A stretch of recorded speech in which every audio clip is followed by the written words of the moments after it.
যে কোনো মৃত্যু মানুষকে অনেক কষ্ট দেয়, যে কোনো মৃত্যু মানুষকে অনেক পীড়া দেয়। তবে বাংলাদেশের সীমান্তবর্তী এরিয়াগুলোতে যখন মৃত্যুর ঘটনা প্রতিনিয়ত ঘটে, তখন এগুলিকে নিছক শুধু মৃত্যু বলা যাবে না, এগুলি একদম পরিকল্পিতভাবে করা হয়, এতে কোনো সন্দেহের অবকাশ নেই।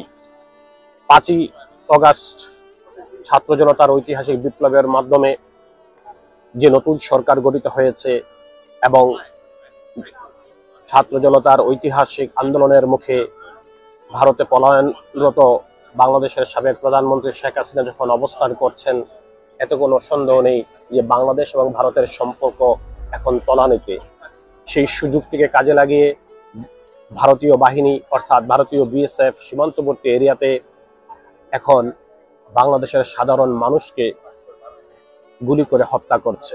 এমনই একটি নৃশংস দুঃখজনক ঘটনা ঘটেছে বাংলাদেশের সীমান্তবর্তী জেলা মৌলভীবাজার এবং এই মৌলভীবাজার জেলার উলাউড়া থানার শরীফপুর গ্রামের লালারচক সীমান্তবর্তী এরিয়াতে একটি জলাশয়ের কাছে বাংলাদেশের কিশোরী স্বর্ণা দাস যখন গিয়েছিল, সে যাওয়া মাত্রই বিএসএফ এর ভারতীয় সীমান্তরক্ষা বাহিনীর উপস্থিতি টের পায় এবং যেই মাত্র সে ভারতীয় সীমান্তরক্ষা বাহিনী বিএসএফ এর অবস্থান বুঝতে পারে, তাদেরকে সে রিকোয়েস্ট করে যে প্লিজ আপনারা আইনের মাধ্যমে যা হয় করেন।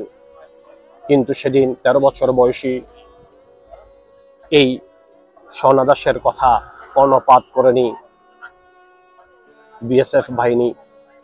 তার দিকে বন্দুক তাক করানোর সাথে সাথেই সে ভয়ে উল্টো দিকে যখন দৌড় দিচ্ছিল, ঠিক তাকে সেই সময়ে গুলি করে এই বর্বর বিএসএফ বাহিনী।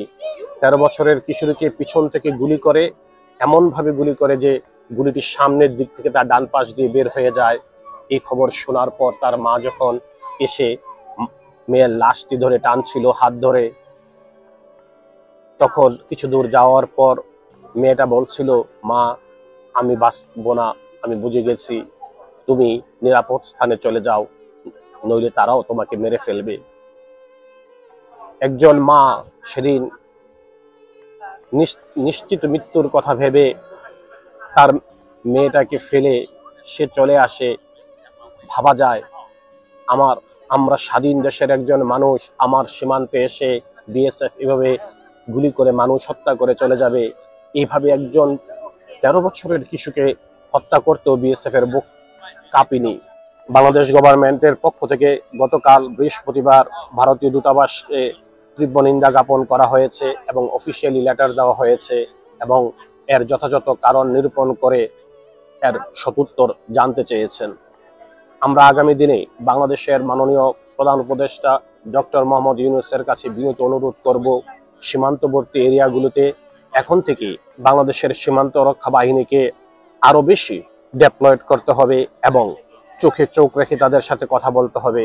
সময় এসেছে তাদেরকে আইনের মাধ্যমে আন্তর্জাতিক সম্প্রদায়ের দৃষ্টি আকর্ষণ করার। এইভাবে একজন 13 বছরের কিশোরী স্বর্ণা দাসের মৃত্যু আমাদেরকে যেন সজাগ করে দিয়ে যায়, আগামী দিনে যেন আর কোনো নতুন করে সীমান্তে প্রাণ না যায়। সবাই ভালো থাকবেন। আজ বিদায় নিচ্ছি। আল্লাহ হাফেজ।